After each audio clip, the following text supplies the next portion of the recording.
Welcome back, listeners, to the T.R.O.N podcast, The Randomness of Nothing. Today, we have a very special guest today who brings a unique set of skills that I think everybody should try to have in learning another language, self included, which I've tried and failed at. I have Angela Blanco, CEO and creator of Fluency Lab. Thank you very much. I appreciate your time. Thank you. Thank you for having me, Rashad. I'm very excited about this conversation. Yes. And, first of all, I never want to overtalk my guests, but I want to say, the work that you do when it comes to, teaching people Spanish, obviously is the very prominent language spoken in, multiple countries worldwide. Tell me a little bit about your background, please, and how you created Fluency Lab. Sure. I've been an educator my whole life. I don't talk about being a teacher or a professor. I like education, something that I started doing since I was very young. I learned something and I was finding the way to teach it to someone else. I really like sharing the information. For sure. I started with music. That was my very first thing. Awesome. That was my way of, getting some extra money for myself when I was in the university. So that was cool. Nice. And and I had this opportunity when I traveled to Jamaica, and the deal was you do the volunteership, you help them learning Spanish, and in exchange, the university that is hosting you is going to teach you English. Nice. So that was brilliant. And since then I just realized I really like languages and these connections that you can make with people once you are capable of speaking a second language. Right. So since then I've been working with it and wanted to make my own business, and that's how Fluency Lab existed.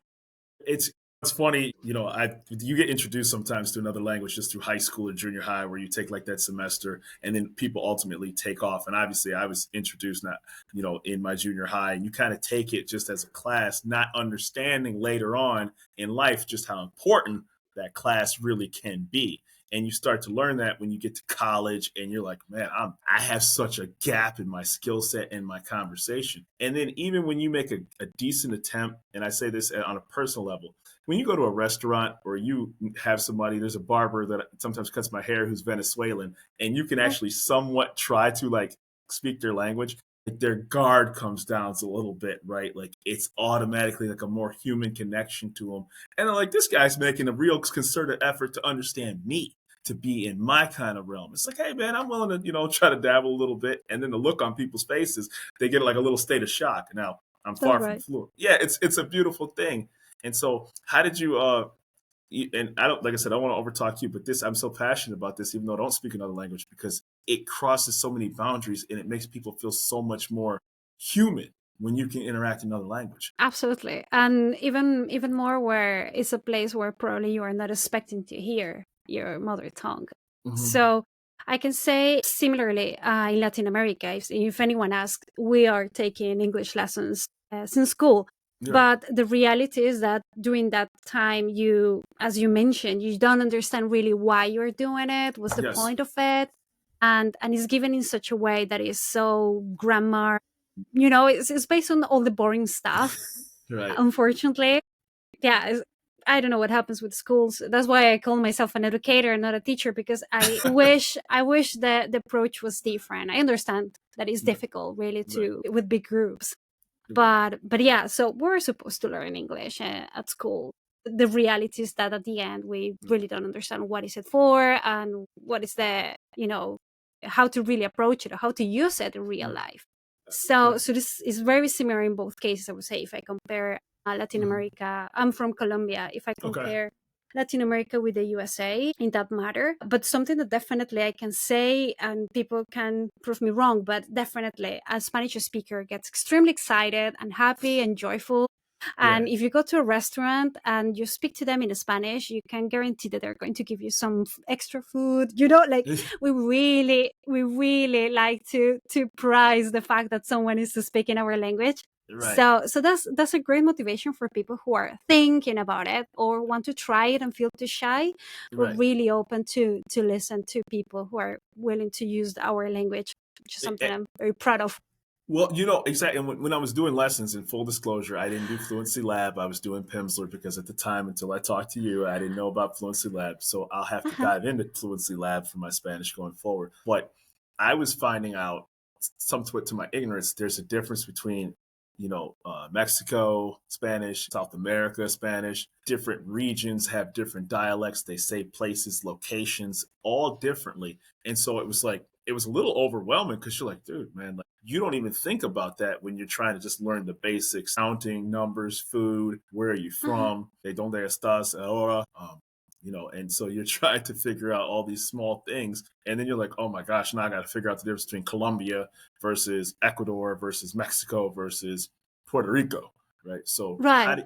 how do you distinguish that for a learner so they don't feel overwhelmed? I love that question because it is something that, well, normally part of my job is teaching Spanish, and the other percentage of the time is debunking myths about Spanish. That's normally how it works.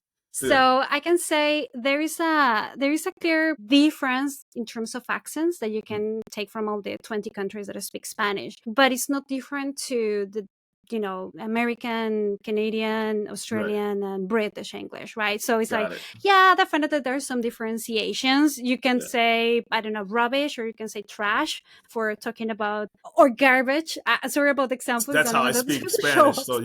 you just described all the ways I speak Spanish, right? So I'm sure it's not the case, but definitely like yeah. different words for the same thing. That could happen, but that doesn't mean that, for example, if you decide to take a plane and you go to Sydney, you Yeah. cannot communicate. Like you're going to starve to death, you know. So that's all what I say to my students is like, don't worry, because Spanish is Yeah. Spanish. It might Right. have some slang or Right. some different speed, but it is Regional. not different to New Yorker and Texan, Yeah. it's English, right? So it's Right. different rhythm. Maybe they're going to say pub, the other one's going to say soda, things like that Okay. in the Okay. same country. So something Right. like that happens with Spanish. So don't worry too much about it. Oh, Is the numbers are the same, yeah. the places, the food is the same. It's Oh my just gosh. about getting those little nuances. But Right. that's something you worry about only when you are in a very advanced level, that you say, well, I want to talk to an Argentinian and Right. I need to get these words right so I don't get any misunderstanding. But apart Right. from that, you can build a conversation with anyone. Yeah, because when I was doing Pimsleur, I did Duolingo. This isn't a slam on Duolingo, but it felt more gamey, kind of a little bit, right? Like it didn't feel like Yeah, you I was collect words. right. Like, and it's not a slam on it. I'm sure lots of people are successful at it, but I was geared more towards when I was repeating things. And first of all, I found Uh-huh. out that I had to do it every single day because you lose it after like a week if you're not consistent with it and you're not actually speaking it and you don't, but to your Mm-hmm. point, like they were saying, even you would even say like Mrs., ma'am, sir, different in per country depending on who you're talking to and where they are. I don't want to say in society, but how you address people can differ per country. They may correct you, Mm-hmm. but at least you've got somewhat of a basic language, so to speak. Yeah, well, the idea is to go for the one that works in most countries, I would always say. Or it depends a lot on what you want to do. If you say, Mm-hmm. well, I really would wish to go to Puerto Rico and Right. being able to communicate with people there, probably I rarely will visit Peru. Right. You just start making your choices based on that. So, I love the way Fluency Lab, they say that we work on more not, collecting coins, but actually specifying it per the person that's being introduced. How many people are on your staff? And you also do individuals as well as businesses, because obviously companies work internationally and their staff may be maybe bilingual, or they may have clients or markets they want to enter into, and that could be a barrier to entry for them. Yeah, well, Fluency Lab is a business that started being a freelancer thing that then became too serious, let's say. Yeah. So we're growing. We have 4 teachers so far, which is not the Fantastic. biggest staff, but it gives us the opportunity to, cover different time zones, which is Mhm. very important for me in that matter, because being one-to-one sessions or Right. for corporate, you need to adapt Of to course. people's working hours or free time, sometimes Saturdays, sometimes Sundays. Right. So that's our team. Our main goal is to really think about that person objective, because, for example, I'm just giving you a nurse that wants to learn Spanish. It's going to have Absolutely. completely different set of priorities and needs. Right. Also, depending on the state they're working. For example, if they're working in Michigan or they're working in California, Right. They're going to encounter different cultural backgrounds in the Latino Correct. population, something that people sometimes, when they start digging on it, start finding out. It is that the Right. cultural background of the Latino population, depending on the state, and also the conversation. Right. So I would, talking about the way to dress in Mhm. healthcare, I would always go for señor, señora, usted, Right. because there is Formal. a For. bigger distance and is Yeah. naturally. But if you want to work on, well, we were talking a little bit before about it, the construction. It Yes. is just more relaxed, and people want really to have a connection because Right. it's already such a hard work and so precise and everything that maybe the way to dress people is going to be just like, dude, you Casual. want to learn those exactly. So Yeah. how do you dress your work? The other people, your, Colleague. your colleagues, your Right. colleagues at work is going to be more like, sí, usted o tú, Yeah. just more relaxed, right? For sure. So we need to adapt Right. our curriculum to all these different objectives and also the Wonderful. vocabulary they need. Yeah. I thought what was fascinating, even when I was learning Spanish, the one thing that I had problems with was when people talked fast, right? Because like if I mean it was like because it would I no disrespect, but it was like I just mentally wasn't picking up how fast they were talking. And just like, oh my gosh, like I could hear certain words and certain verbs. And when you write Spanish down, you can kind of make out sometimes what word it is in the English translation, Yeah. but it's like when people speak it, the speed is where it really struggles a little bit at because it's just them having their natural flowing conversation amongst themselves. Mhm. And you're just like, yeah, this is, I'm at kindergarten level right now, preschool level right now, and I just can't keep up with the speed of what you're talking at. But It's about it, trying. It's about working on it. it Yeah, really, well, it's funny. It's funny you say that because, for example, I participate in this podcast or I create content in English, mhm, making some explanations. I know quite well that English is going to be the bridge that mhm, helps people to approach Fluency Lab and our lessons and our content. right. So I use it, and I've been, using it for a while. And my friends from Colombia say, "My God, everyone speaks so fast in English. I never can catch a word." And you're catching them, you're speaking very fast too. Yeah, So it's like, where'd you say beautiful. it? You know, So that's my answer to that. okay, so we all have to, we all got a little bit of learning to do and everything like that. But I think also too, and I say this very respectfully, like movies help, right? Because a lot of Oh, movies yeah. are overseas, and I don't know what you were exposed to, so I'm certainly not going to assume. But even movies can help. Like when I can't watch dubbed movies to save my life, right? Like it's one thing if it's like the old martial arts movies from Asia, that's a little bit different because they're like, hey, it's an action. But like when I watch like a Huh. Spanish movie, like one of my favorite movies is The Secret in Their Eyes from Argentina. Right? I loved it. Oh, Yeah, it's a beautiful movie. It's a wonderful. yeah. The actors are Oh just my. world famous. I mean, it's one of the greatest. I just caught it like on like 10, 12 years ago or something like that. It was just random. And I was like, holy smokes. It was a phenomenal movie. I couldn't Beautiful. imagine watching that movie dubbed because it would have took away the emotional connection of how they're talking to one another. I don't want to hear some guy speaking English in this very Uh-huh. serious crime drama movie. And I'm not spoiling it for people who haven't seen it, but it would have took away from what was taking place hearing that in English. And even though I'm reading subtitles, it meant more to me watching that Mhm. movie like that. There's an emotional connection. There's a cultural learning that you're learning about somebody's history, from Spain, from how things were colonized/conquered. That's a different topic unto itself, but how the language began to spread. You have more Correct. appreciation of it when you actually listen to it in its native language. Wow, it's interesting you mentioned that because normally I get excited about these things, and Yeah. this is kind of my geek side, my nerdy side. But I but mean, I'm very happy that you too yeah. understand that obsession. Yeah. Definitely, yeah. And there's so much what you say, the nuance and the way that people are choosing between one word or the other. Yes. When you are looking at this dubbing, or more than the dubbing, when you use the subtitles, you realize after learning Spanish for a while Yeah. that the choices are different, right? So Right. something that the best expression in English is not going to be translated literally into Spanish. And Correct. that gives you some clues about the culture and how Right. people decide to use one way or one visual Right. expression, let's say, Right. over other one, or an idiom over the other Right. one. So that's great. Something that only subtitles give you.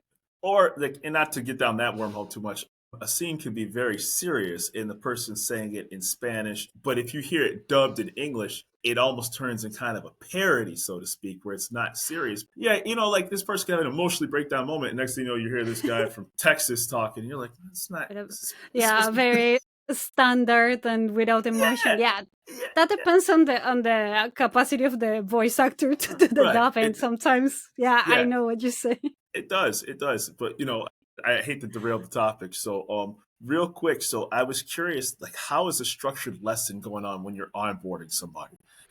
Like company, individual. Well, let's talk about well, company normally go based on what the price is pretty much straightforward. We have to talk with the managers who Hmm. are the ones who are saying, well, this is the normal interactions that we have, Hmm. at work. And this is pretty much the moments where all the misunderstandings happen. Because, for example, in construction, definitely there is a money situation when misunderstanding happen. Like big misunderstandings can For mean, sure. well, accidents pretty much, but also wasting money or Absolutely. resources.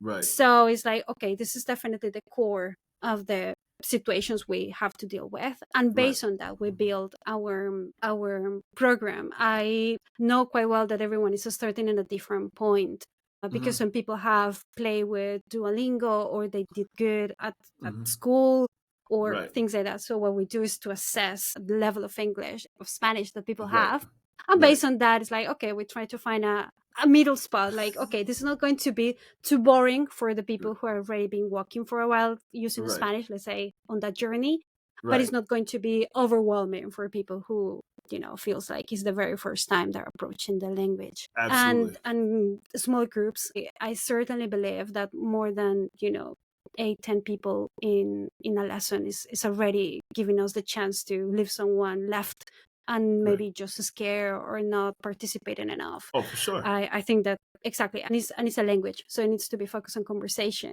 At the Right. end, that's what you want. You want to communicate, so you need to For sure. talk. You need to lose that fear of using the language. Yeah. And at the first time, everything sounds alien. It's like, what Oh was my that goodness. word, and why is the same? But Yes. idea and idea, what Right. things like that, and starting Uh, to get the sense of how we work. Yeah, but the idea is that everyone has a chance to communicate and to say some well, things in Spanish. yeah. Exactamente. Absolutely. There is some mission that is behind all of this, and I think that before addressing languages that like offering a bigger catalog, let's say, of languages for the USA, which is normally Right. where our business is Right. having most clients. What I want is to do the opposite as well. So helping Latino population or people in Latin America who Hmm. want to improve their English skills. Because after Right. all, what I think is, I see that I don't want to use words that now have a political meaning, but there is a gap between Hmm. these two cultures that I think needs to be solved anyway. Hmm. Whether it's more people speaking English or more people speaking Spanish, it needs to happen. So what I want is to help also my people to improve their skills, so they don't have any other things in their way that probably is not helping them to improve and to get what they want. So that would be probably the next step. Right. And it has been mentioned to use some English for construction, English for healthcare, but Well, depending a it lot could on it the could honestly context. be a life or death situation, right? Like when you talk about Absolutely. healthcare workers, right? So like, there's a lot of people who speak different languages that are in different that gravitate towards different industries. And that's not, a charged statement by saying that. You see a lot more different people in different cultures who may be in nursing, who could be in doctors, who could be in construction sites, than you would maybe in another field of work in your life. If you do have, that second language as a nurse, as a doctor, diagnosis, they can be more comfortable to reveal medical things or their health history, or they could not seek care because they don't necessarily have somebody who speaks their language, and they could have a very bad health condition because they don't have somebody that's able to communicate with them. And so it really could turn into a life or death situation. It is in the emergency rooms. There are some Oh my cases goodness. where even someone who can, let's say, is capable of putting some words in English together, but in Right. this moment of distress, you know how Right. how complicated it is to speak a second language. That fear that you feel when you're Yes. speaking a second language. Just imagine that add up to a situation where you are Heart in attack or pain. stroke. Yes. Yes. Exactly. So in those moments is where the our students say, in those moments I want to walk that path. Like let's meet halfway. Even if it's a Good. Spanglish or whatever, but at least there is a way that I can know that Yeah. you are right, that Yes. everything is okay, and Right. that you are being care of. So in Absolutely. those cases, Right. definitely what you say. Or sometimes people who are in a hospital and they're Yeah. thirsty, they're hungry, and they don't know how to say it. Exactly. So it's those little cases, imagine. But yeah, Yeah, that can even make a small change. things, right? They don't have to wait for their nephew. They don't have to wait for their grandson, their son, right? Uh-huh. And you're just like, no, I can help you right here and there, right? And I mean, like you're talking like it's a stress relief for a family member who, okay, that nurse or that doctor or that patient aide can communicate with my mother, grandmother, aunt, etc. And it does make a difference. One thing I was fascinated about, when it comes to this, is the proliferation of AI. And I was watching your podcast where people were like, "Oh, I could just AI and learn another language," right? And we all know that, I'll keep it clean. Where do you, I'm sure you've had people who have tried it and came to you afterwards. What's the proliferation of AI when it comes to learning a second language? I think I really don't have a problem with other tools that are going to enhance the process. People whether want or not to learn to speak a language, Mm-hmm. So, for example, if you really say, I'm going to Cancun, right? I want to have some holidays there. I really I'm not going to spend a long time there. Do I really want to go through the It's like commitment. any Oh, yeah. And then, things like right. that? It's Yeah, not it's like overnight satisfaction. You don't get overnight satisfaction. You don't. exactly. Well, the best things in the world take time. So that's for languages. There's no an exception. And so in those cases, for example, holidays or Mm-hmm. little interactions where person doesn't really have that motivation that moves them to Right. communicate, it's like, well, AI is going to be a brilliant tool. It's going to be great. It's going to help so many people. So that aside, if you really want to take the time and say, yeah, I feel that joy when you say, when I go to my barber and he's from Venezuela and he's just wanting to make a conversation and Yeah. tell me how are his mom and his daughter and everyone want to talk about everyone in his family, and I Yeah. want to connect with them, then that motivation exists. Then you Right. start with the journey, and Yeah. then is when AI can become a good friend for you Right. to access information, I would Absolutely. say, but it's not going to imitate. I think Long that to the term, same, not a.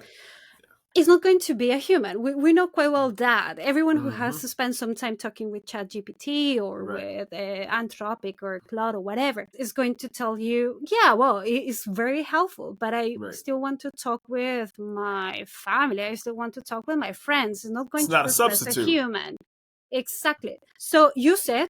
I think this is brilliant. It's going to speed up the process because now you have someone who can give you the right answer right away Right. about, well, this is how we say it in Mexico and this is how we say it in Right. Argentina. And Right. but it's not going to ever replace that sensation of, okay, this is real, and now I have to speak Spanish with a Spanish speaker in real life, Right. and there is no one else helping me. I think Um, that's I mean, unique. and not only that though. Let's just put it honestly. Like if you're gonna hold the phone up to the person like this in their face and speak into this, and then you translate it, you speak in, you go back, and then they're like, dude, like it gets to the point where like, okay, one or two sentences maybe, but at some point there's not that actual dialogue taking place with somebody.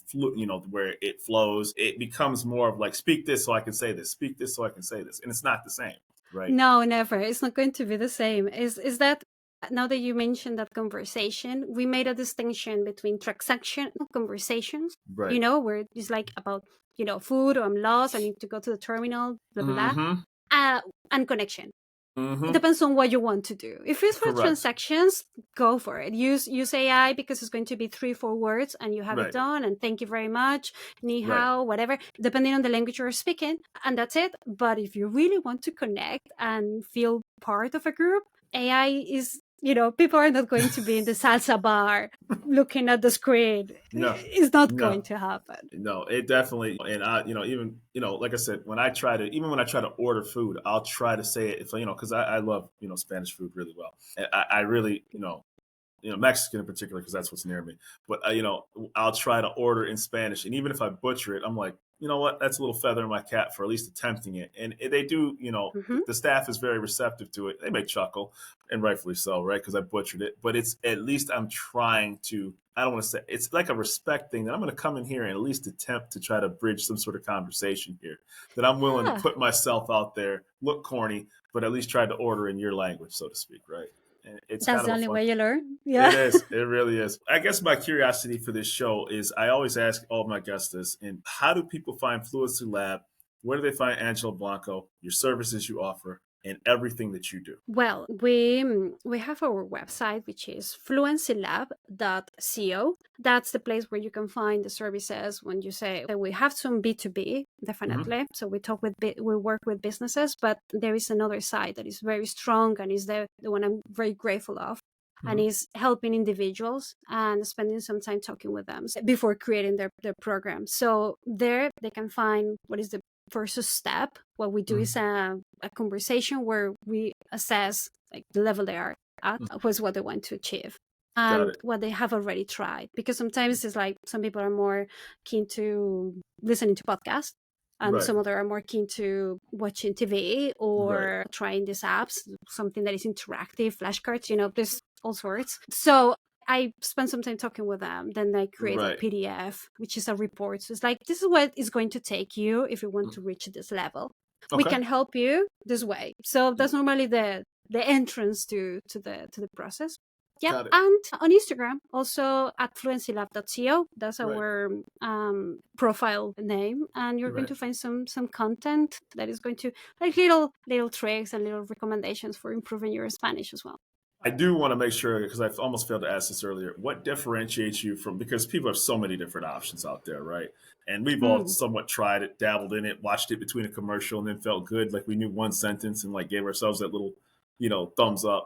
So, what's your Mhm. differentiation model from all those competitors that are out Well, there's so many different ways of approaching learning languages. I think that our main goal, and that's why Fluency Lab is called that way, is that we spend some time helping you to understand the process of learning. there? So it's not that you are going to sit in front of me on a camera, on a video call and expect me to, provide you with the language and lead the lesson all the time. It's like Hmm. there is a percentage of responsibility on your side. Right. So we normally give some tasks, some things based on what has been proven to help Okay. acquisition of any language, and Right. say, well, you have to prepare this, you have to work on this. If you are an Right. engineer, you're Yeah. probably going to be a bit more logical, so we give you some tasks related to Right. grammar, The logic, because this structure. because Yes. it's something that keeps the motivation for that person. But if Right. it's someone more social, it's like, have a look at this video and we're going to have a chat about it during the lesson. So you have to prepare some things. It is about encouraging you taking responsibility in the process. So at the end, you're autonomous. We don't want you to be depending on us for years to an end. But did you Right. say, okay, I know how I'm learning, I know how Right. I can acquire the language, and this is a great practice for me. Like the conversations that we have during the live sessions Yeah. are meant to, put Encourage that that. into practice, not Right. giving you rules and Right. notebooks and things like that. That's Oh, that's pretty much how I can because I explain it. yeah, because I think people when they start thinking about teaching another language, think they're going to get like a homework assignment, and then if they pass, Exactly. fail, right, it can be in that nature. Angelo Yeah. Blanco, Fluency Lab, I really appreciate your time. I definitely need to pick up from where I left off at, and hopefully I can do it through your company because at the end of the day, the world is global. We're bigger than the zip code we're in, and the world is a very large place, and it always helps to learn another culture. Yeah, and you will love it. Spanish is a great language to learn. It sure is. Appreciate your time. Thank you. Well, thank you, Rashad. Gracias. Bye. Gracias.